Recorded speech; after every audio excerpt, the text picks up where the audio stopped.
Welcome back. मैं 1990 में पैदा हुआ।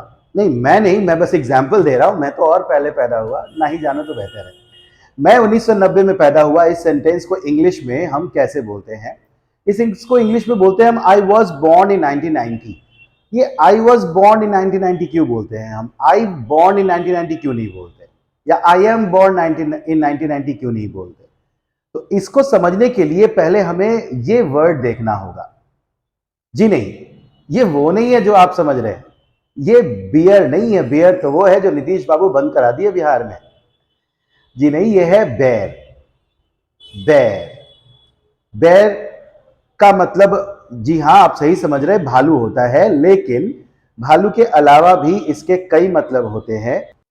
आइए देखते हैं कि इस बेर के और कितने मीनिंग्स हैं। बेर का एक मतलब तो हम समझ गए, भालू। दूसरा मतलब इसका होता है वहन करना या उठाना, खर्च उठाना। My parents are bearing all my expenses. मेरे मां बाप मेरे सारे खर्च उठा रहे हैं। बेयर का अगला मीनिंग है सहन करना, यानी to tolerate, to endure. I can't bear this pain anymore. मैं ये दर्द और बर्दाश्त नहीं कर सकता। बेयर का एक और मतलब होता है रखना, पास रखना। You are not allowed to bear a gun without licence. बिना लाइसेंस के बंदूक रखने की इजाजत आपको नहीं है। बेयर का अगला मीनिंग है फल देना। A mango tree bears fruits in the summer season. एक आम का पेड़ फल देता है गर्मी के मौसम में।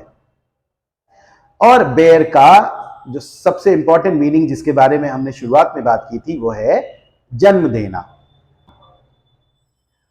She bears a child every year. वो हर साल एक बच्चे को जन्म दे देती है। इस बेर का जो सेकेंड फॉर्म होता है वो होता है bored, BORE, bored. She bored a son last year. उसने पिछले साल एक बच्चे को जन्म दिया। और इस बेर का जो थर्ड फॉर्म होता है वो होता है बोर्न, BORN।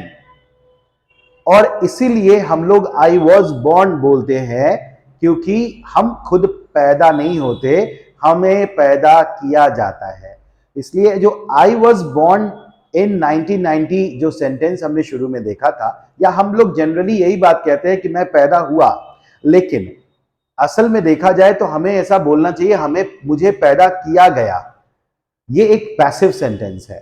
पैसिव सेंटेंस वो सेंटेंस होता है जिसमें सब्जेक्ट खुद नहीं करता, खुद कोई एक्शन करता नहीं है, बल्कि वो एक्शन रिसीव करता है। तो हम पैदा होते नहीं हैं, पैदा किए जाते हैं।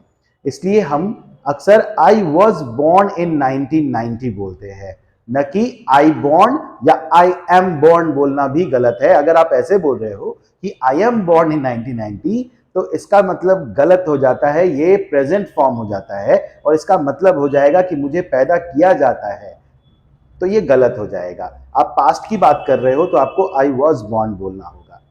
कई बार आप ऐसे सेंटेंसेस भी बोलते हो कि मैं पैदा हुआ और पला बढ़ा दिल्ली में, तो यहां आपको बोलना होता है I was born and brought up in Delhi. अब यहां भी ये सेंटेंस पैसिव है, क्योंकि आप खुद पैदा नहीं होते और खुद को पाल पोस के बड़ा नहीं करते। आपको पैदा किया जाता है और पाल पोस के बड़ा किया जाता है। इसलिए आप वहां भी आप पैसिव सेंटेंस में बोलते हो I was born and brought up in Delhi. I hope this video helps. My name is Manish and thank you for watching.